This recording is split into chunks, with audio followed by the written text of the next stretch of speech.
The word coach is derived after a village in Hungary called as Koch. The spelling is slightly different. It's Kocs. So this Koch village gave world the horse carrying carriage or buggy as we know, and eventually that was called as the modern day coach. And this happened in 15th century. The term coach was used as an instructor and trainer in 1830 in Oxford University for a person who carries students examination or students through examination. In 1861, coach was used for person who prepares athletes for contests. In 1866, it was used for railway passenger cars. Hi, I am Prashant, a learning enthusiast, and I'm in conversation with Priya Sharma Shaikh, who definitely knows little more than what I've just told you about this interesting world of coaching. Priya is the president of International Coaching Federation, popularly known as ICF, the Mumbai Chapter. Priya has held C-suite positions for over more than 30 years now in the fields of financial services, media, FMCG, and education.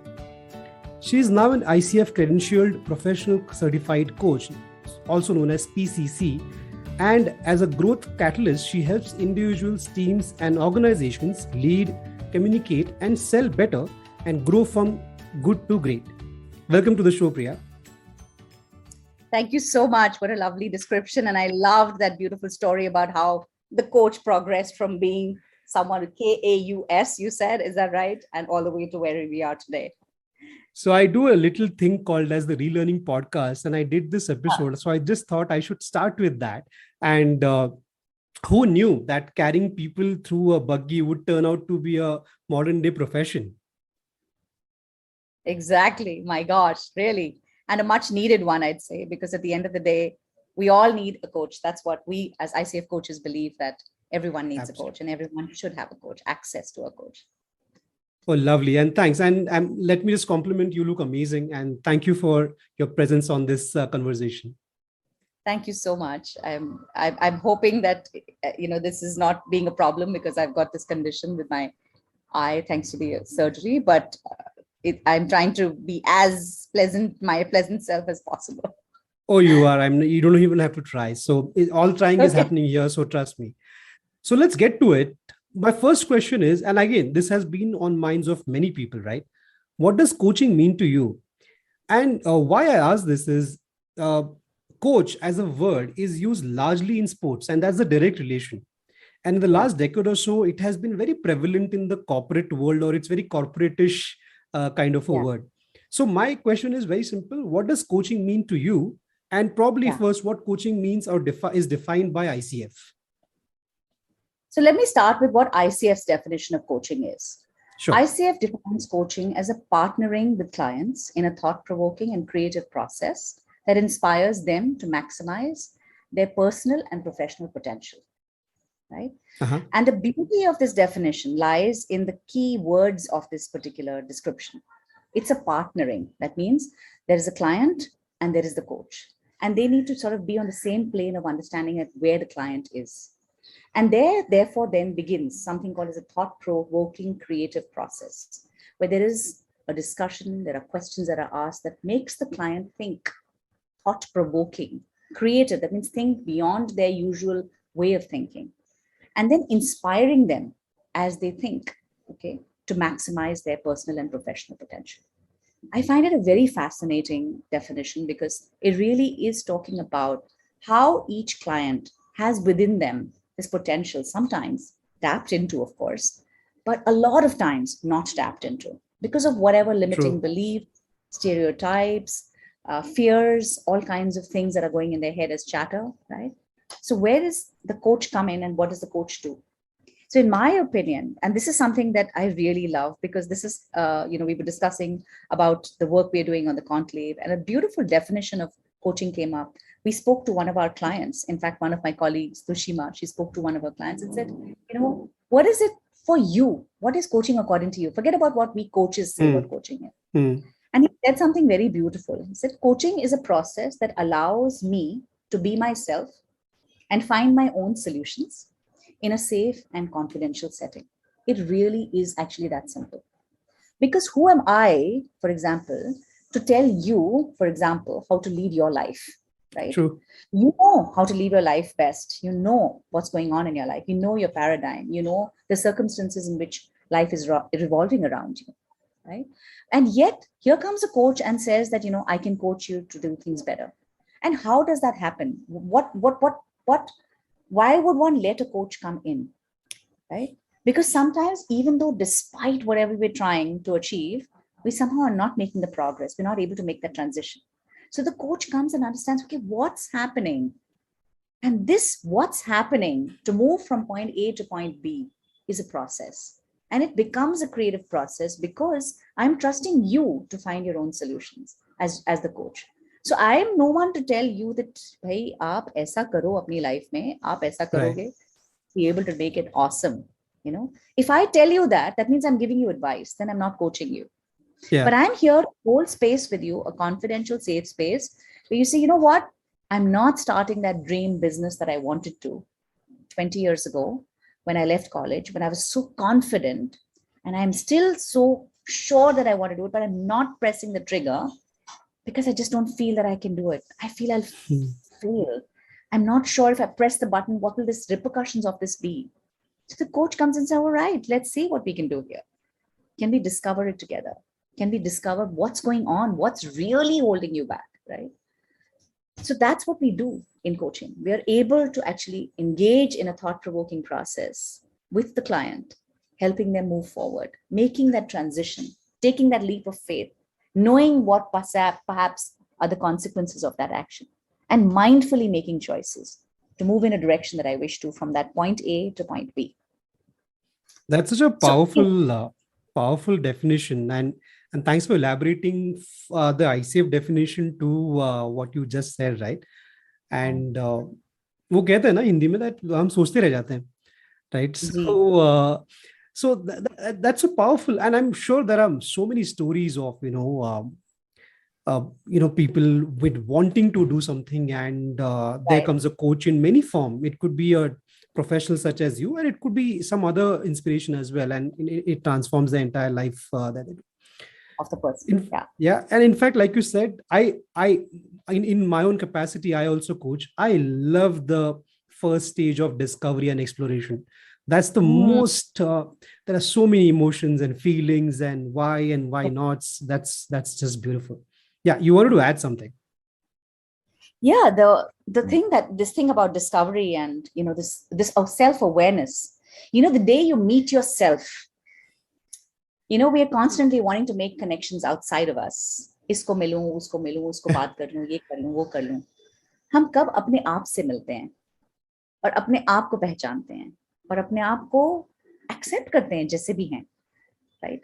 वो बहुत जरूरी है. And that's where coaching begins. It begins with saying hello to yourself, beginning to accept you, who you are. And then after that, I believe every client is almost their life is in a flow, in whatever flow, like every river, like the Khalil Gibran poetry of the journey of a river, making its way to the ocean. So what's the role of the coach? Is the coach flowing along with you in that river? No, the coach is the bank of the river, watching and seeing how your progress as you go along, championing you along, that hey, you got this, you're going, it's coming up, you know you're figuring this out. And as we go along with our clients, I literally look at this, that the client is like the beautiful river flowing, trying hard, going past all the pebbles and the stones and the shrubbery and whatever's coming in its way.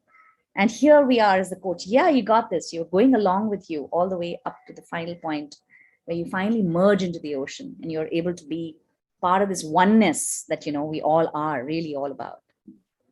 We separate from that oneness because of all the stereotypes, all the the thoughts that are put into our heads. Because as babies, we are born as confident human beings, right? True. We are born, come without a single penny, without a single clothing into this world. And we scream into the world, yeah, we've arrived. And a mother embraces us, a father embraces us and says, we got you. They feed us, they clothe us, they tutor us, they nurture us, and they bring us to be whatever we eventually become. But alongside all of that love and care and protection, there's also so many other influences. And now more than ever before, right? There's so many complexities we develop, whether it's in schools, colleges, at workplace, in the partners we choose, the choices we make, etc. Right? So all of this then finally becomes a certain mask above us as we go through life. And these masks is what we show the world. What's inside of us, we sometimes don't even tell ourselves. We are fearful to face that. It's almost like, I don't want to meet that part of me kind of thing. So yeah, it's I think that discovery of me when I had it in the year 2015, when I trained with Peter Redding. This was in a program we'd done, it was, I think, a 4-day program and then several hours online, etc. Uh-huh. But I have not wept with so much emotion in my life than when in that program.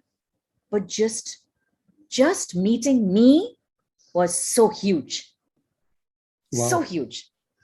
And just that ability to make my clients meet themselves and see them as they do so is, like you said so beautifully, that discovery moment is so powerful.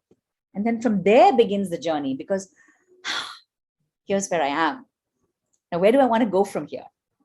What do I want to Lovely. do next with my coach? And we move. Then the trust begins, intimacy starts, that safe space begins, confidentiality is put into play, and then the rollout starts of what the plans, the dreams. Okay, let's do this, because you've let go of all those masks and True. those shackles, those things, right? So you're now willing to start afresh, which is awesome. I definitely want to talk about the conclave, but one thing that triggered an immediate reaction is you mentioned about your story. Can we get to that? Because I really want to know what happened in that session and what was that process for you personally?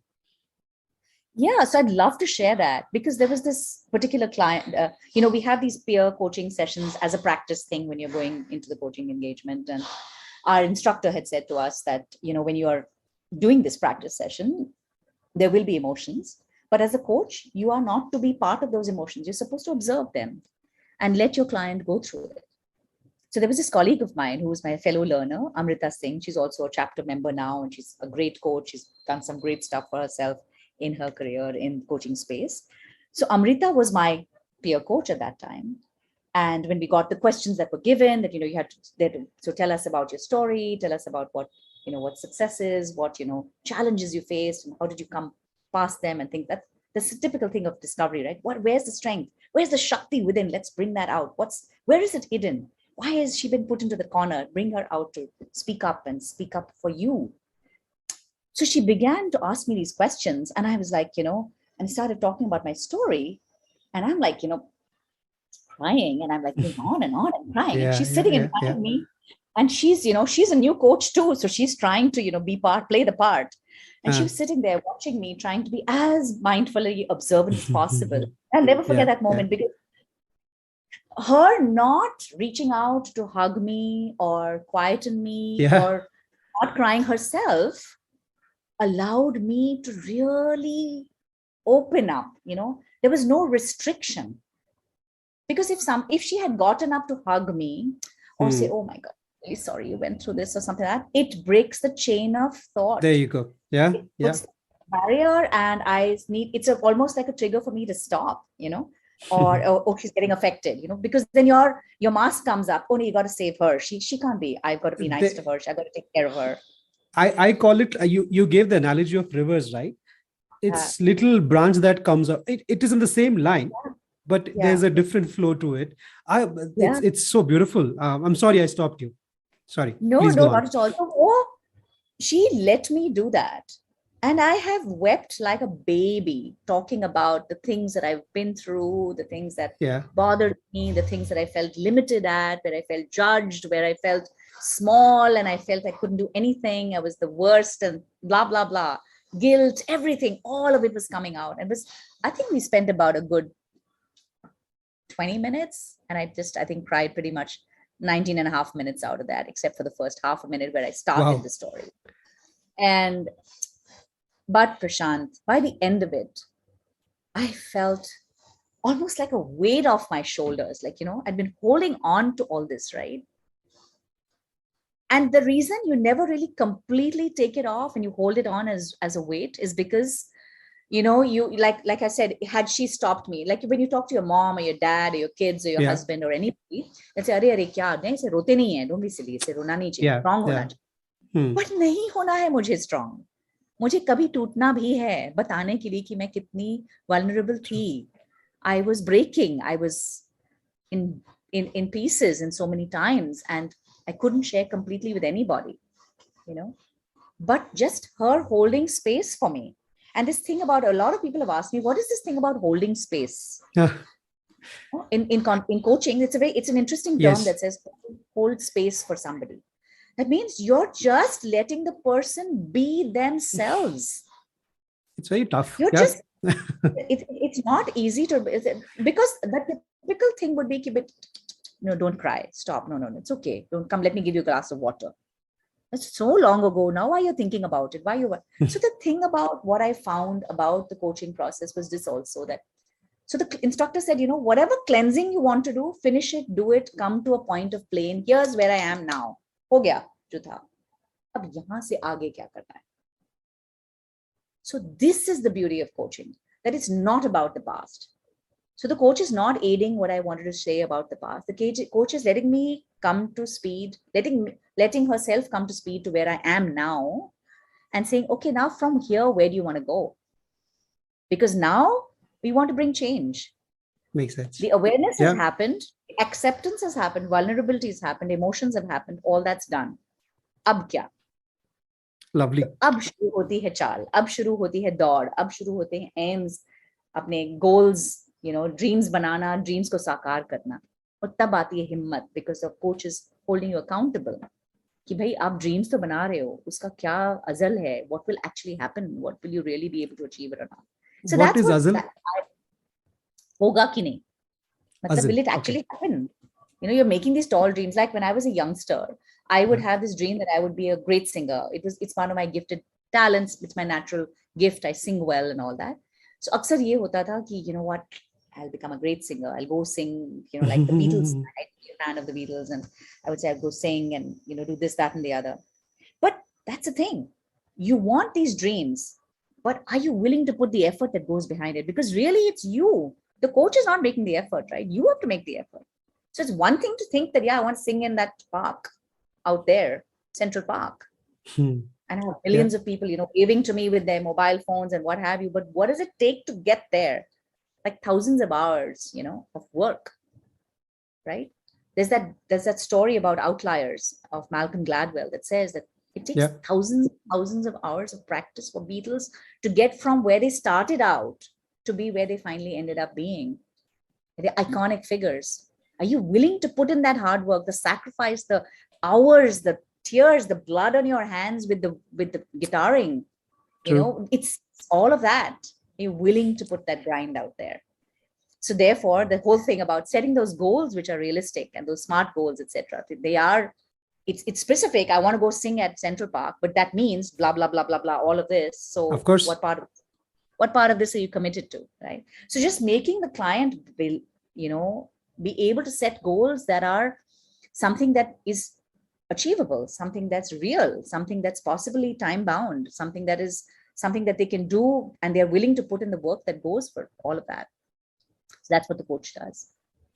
Wow.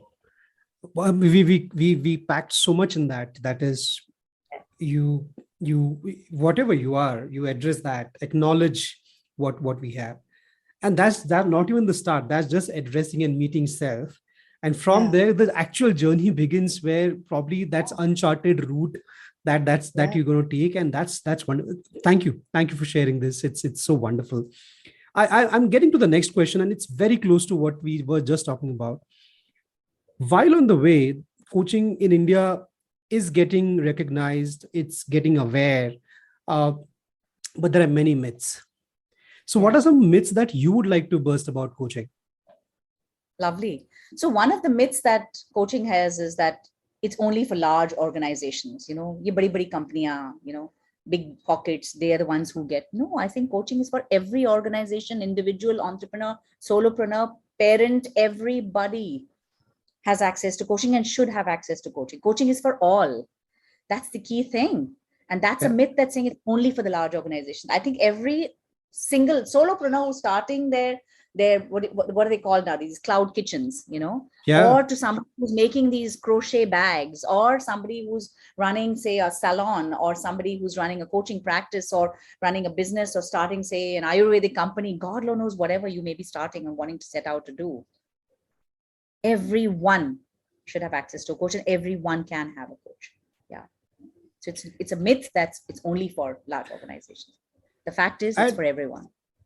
And thanks for bringing that. Well, one of the things that I get a lot is, and it's funny that organizations also put coaching as a mechanism to for someone to improve performance. So it gets a very bad name that, hey, put him in coaching. So the tone and the way it is done, it's not even great, right? So I'm specific to corporate organizations because I've worked in few, and I know, and I also have friends who get this. That's one. And again, I don't think that should. In fact, if you have the top performer and if you coach, you'll have a multiplier effect. Like you said, it's for everybody. In many ways, I tried this with my 5-year-old, and the responses are so beautiful. I always think that if I could take that leaf from her experience and I just simply take that will be so powerful. So you're right. And there are many that come along, right? One of the important ones, and again, I would like your input on that, is coach him, counsel him, and probably also mentor him. So easily these three roles are told to be. Yeah. True, very true. So what the other thing is that in coaching, in corporate especially, there's this so-called thing that gets done, that there's a myth that it's only isko sudharo to coaching mein dal do kind of thing, Otherwise, that's almost like can be, but it's a myth. I think there are large organizations today that are really, there's so many number of not only large but medium, small sized organizations that are now looking at coaching as that mechanism, that tool that really optimizes their staff, their people and themselves. So leadership also should be willing to see the benefits of coaching as well, and employ it themselves, see how it really impacts, because it is a ripple effect. It's literally, you start that trickle from the top, when you as a leader change, and you are changing your mindset and having a coaching mindset while leading your team or your people or your organization, automatically that has a ripple down effect in the entire organization. So it starts at the top, I'd say. And it is not at all. Yes, development could be one of the things, but it's not the only thing for sure. True. It could be some skill that needs to be, skills ke liye aap training lijiye. Go to a course, join a course. There's so many things that you can learn. But coaching is about just awareness that, what made me respond like that? What made me take that action? Could I have done it better? Just becoming aware and almost watching yourself as you're interacting with people. You know what? That was so uncalled for. What did I do? I could have handled that better. Or I could have, projected this team better. Or I could have planned better. Or I could have taken better actions. Just becoming more self-aware, more reflective, shall I say. And that's what it is. It's not ki bhai dant, and then I think organizations should stay clear from this, that it's something that because this guy or this girl or this person needs improvement, so set them into coaching. No, it's like any learning and development tool for any organization. So like I believe this, that when an organization hires somebody, when you recruit someone and you invest time, effort, money in developing them, putting them into an exposure of whatever division you're making them join, there is a learning curve, and that learning curve you're willing to invest in. So similarly, coaching is that way. Have that patience for that person to come to that level of, I can, now I see that clarity of vision. Now I can go get whatever is needed for this organization. It just triggered one more insight in my, organization, and I understand why this is. Organizations love that there is an input and the output is immediate. So like you said, it's a process. For me, it might take 6 months. For you, probably 2 weeks. That understanding, I think, but again, for the good part, that understanding is seeping in now. I've noticed that with good brands. I've noticed that with a couple of startups, because they are very smart in getting with coaching right from day one, because they know what it is.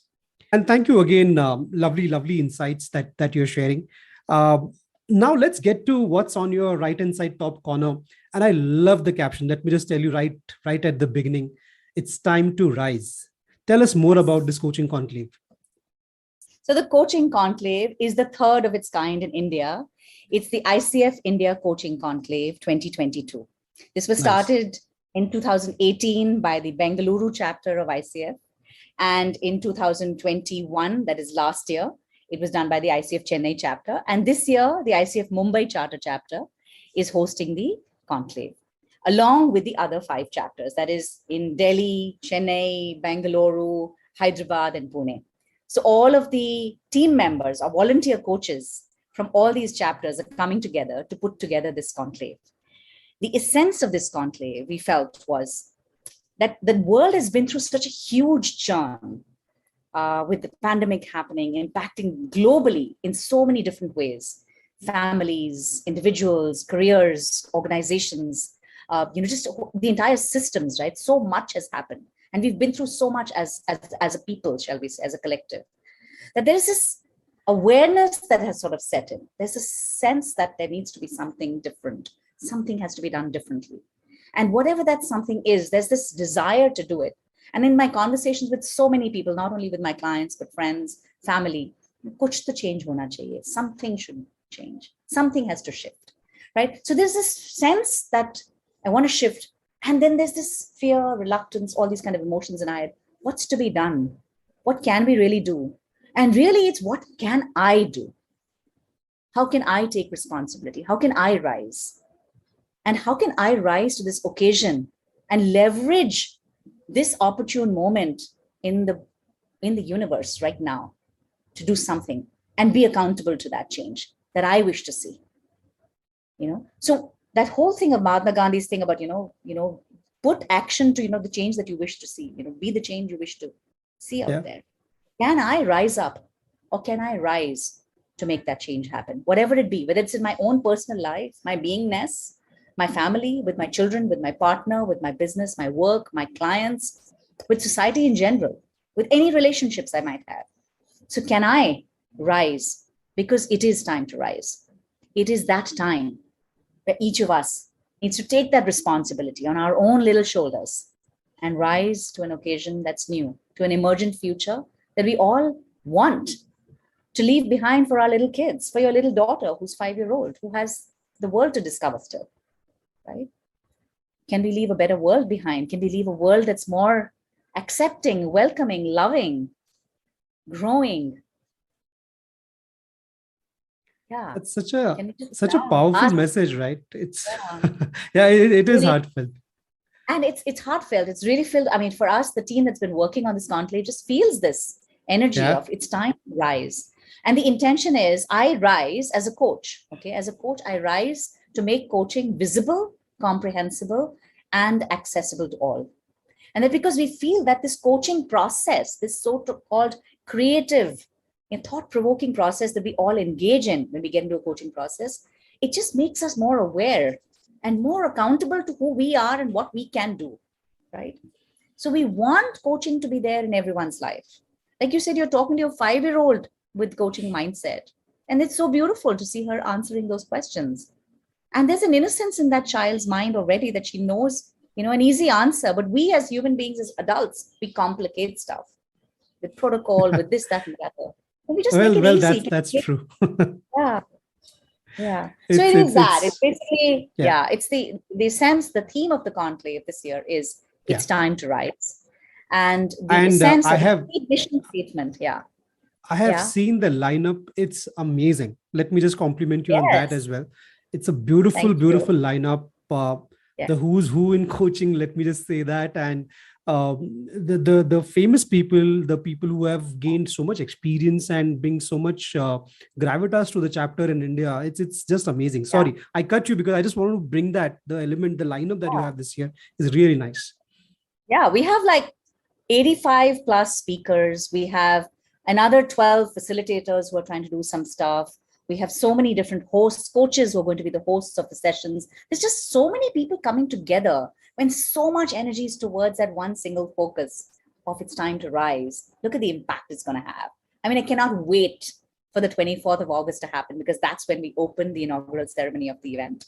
And that's when we start out this whole thing of, just coming together of everybody and making this actually come and take shape is just such a joyous feeling. I mean, we are so excited about this. And we have speakers from business, academia, coaching, public administration, spirituality, social, and sustainability. I mean, like all kinds of minds. Another really interesting beauty about this conclave is that more than 80% of our speakers are Indians. And this is an India conclave. And we're so proud of the Indian minds and the kind of, the growth mindset, the beauty with which people are even naming their companies, and the ethos with which they're running their practices or the things that they're doing to make impact. We're trying to get so many amazing people, who've not only experienced coaching, but doing things in a totally new and a different way. In fact, one of our speakers, for example, is this gentleman called Dr. Mukund Rajan, who's literally synonymous with sustainability. There's another gentleman who runs something called as Soil out of Delhi, and he's Anil Sachdev. I mean, he's trying to nurture education in a manner like never before. So it's Anil Sachdev. He's the founder and chairman of School of Inspired Leadership. Now, this is the kind of difference we're talking about, the kind of awareness that, we can make the change of how we approach education, also how we approach our planet. In fact, our culminating event for the conclave is that it's our last event for the conclave before we have the awards. Yeah. So we're ending it on that note that, it begins with education, what we teach our kids, and how do we treat our planet. It's really the bigger picture and the actual true picture. And let's to put things in perspective. Anybody can be a coach. If he thinks that he cannot be a coach, start being a coachee. So it is for everyone. This event, how does one get to this event? So there's a website which we've created, which is called icfindiacoachingconclave.org.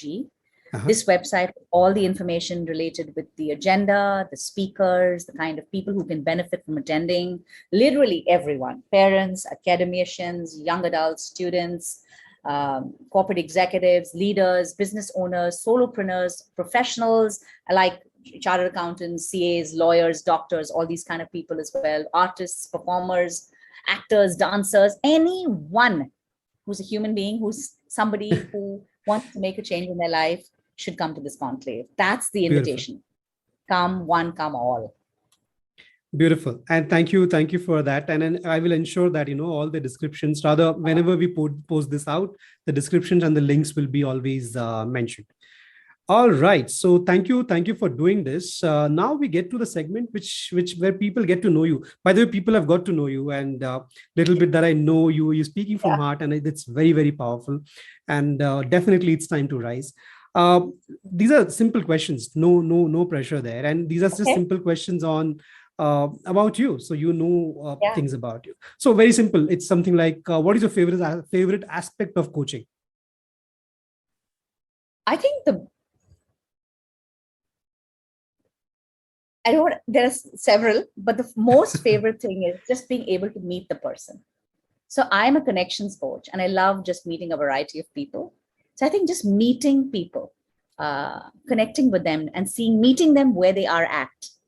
It's difficult to do, right? So you're not above them.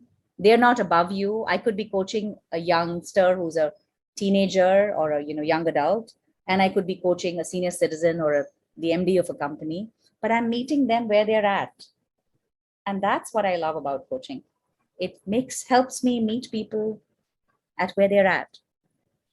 What could be the least in that case? What is that aspect of coaching that I don't like it as much? Anything? I think the only thing that sort of makes me a little bit odd about is the administrative processes. There you go. That going and pitching, negotiating, all of that. So there are processes. As coaches, we try to, we are the heartful souls. We're trying to make impact, trying to help people move forward, transition, and all of that. And all of this is very transactional. So that aspect of it is sort of a little bit. But then there are ways we figured it out, and there are ways to do this. There's a lot of this comes from a place of pain, because this you said immediately, and favorite thing you took a little while. So I noticed that. So there you go. If not coaching, if not coaching, what would you be doing? I know there are many answers in your head. So if I was not coaching, I would be writing full time. Oh, Yeah. I'm a writer. I love writing and I love creative thinking. So either creative stories or fiction or non-fiction, something. I would be writing something for sure. Yeah. nothing to do with the 60s music and the Beatles. Oh, that I continue to do. हमारे मियाँ के साथ हमारी हर सुबह की और शाम की Oh, चाय wow. गानों के साथ ही होती है. Wow, And wow, wow. we Lucky. love singing, and that's the one common thing we have. And we indulge in that as often as we can. In fact, when we miss having tea with each other, then, the day seems sort of incomplete. So I love singing. Nice. But I don't see myself going the singing route. I don't see myself at Central Park. That's a tall dream that I could have maybe done. But I don't want to chase that dream. It's not a dream for me anymore. I love that. Beatles did it. I feel proud and happy for them.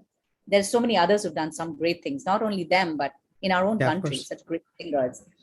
Yeah. So I love listening to the music. I love singing along, and हम अपनी अंताक्षरी करते रहते हैं, which is awesome. Yeah. What are some movies, series, or a podcast that you would recommend to listeners? So I really love that film called Dead Poets Society. I don't know whether you all have seen it, but I would highly recommend that you do see it. There is a lot of podcasts available online. There's so many people who are doing so much. They're filled with YouTube channel, and all the podcast channels are filled with stuff. I will be happy to give you some links that you can paste in the description box. Maybe it's not coming to me instantly like this. There is one podcast you can definitely mention though. Which one? The Relearning podcast. Have you heard about that? Yes, the Relearning podcast. There you go. You must tune in. All right. No, that's good. You're fantastic. And I have one observation that you speak from your heart. And I think the energy that everybody's given to this conclave, people are going to... I was just talking to someone about this, right? So into 2021, everyone spoke about revenge travel. And organizations did open and COVID again hit. I think there's going to be a revenge enablement, revenge coaching that's going to happen after this conclave. So a lot of energy to you, to the ICF India, to your entire team to make this as a success. Last parting words to everyone who's listening and watching this. To everyone who's listening, I just want to say this, that this conclave has been curated by coaches across India, volunteer coaches who are really putting heart and soul into bringing coaching into your life. Seriously, shut down everything else, take 3 days out of your life out and focus on this, because this is going to be like stepping stone for a new emergent future for each of us. So let's claim that time for ourselves. Let's invest that time in us, because the coaches who've been working for this, my God, I doff my hat off to them. The passion, the love, the tireless number of hours they've been putting aside for this is really commendable from every chapter of ICF in India. And of course, the global team's been helping us too. I also want to add here that this is the first year that we are having the ICF India Coaching Awards also along with the content. And the Coaching Awards is going to not only recognize coaches, but celebrate them. So not only the individual coaches, but organizations as well. So it's fascinating. Wow. It's going to be a great event. And we really, really want that everyone comes, soaks in the wisdom, the experiences, the experiential pods that we've created, the free one-on-one coaching sessions that you could avail of. We're also coming up with an interesting package that if you're an attendee, you can avail of some extra coaching sessions that are really special, conclave fee. And I mean, it's not to be missed. Aa jao, sab log, register today. There you go. I don't think there could be a powerful message than this. We'll play this in loop. So there you go. Thank you so much. Thanks, Priya. You're wonderful and your energy is just vivacious. Thank you so much. Thanks, Prashant, for doing this. And thank you for being a believer and a champion of coaching. And 100%. Thank you for being there for us here today. And we're so happy. And I want to thank the entire team from all the 6 chapters. All of them know who they are. And I don't want to take some names and then not take the others. because I'm old and I'm not very well, so I might forget. So I'm just like, thank you, all of you, for all that you've done to bring this conclave to life. Perfect. And can't wait for it to open on the 24th of August at 6 p.m. Tune in, guys. Register today. There you go. Thank you.